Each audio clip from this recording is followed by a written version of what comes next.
How to use threads for educational content. So as you can see right here, I have here my profile and it's already optimized to provide educational content. So as you can see, I am providing tutorials. So if you also want to become an educational content creator on Threads, you can head over and then just choose first your niche. Since I am focusing on video niche, I can just go over and then promote my YouTube videos on this platform.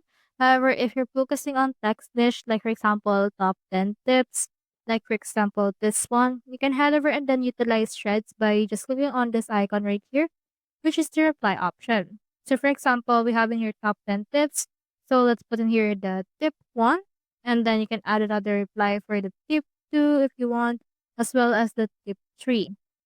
So by doing this thread right here, you can just share your information using this. So that's how you use threads for educational content. Hope we help.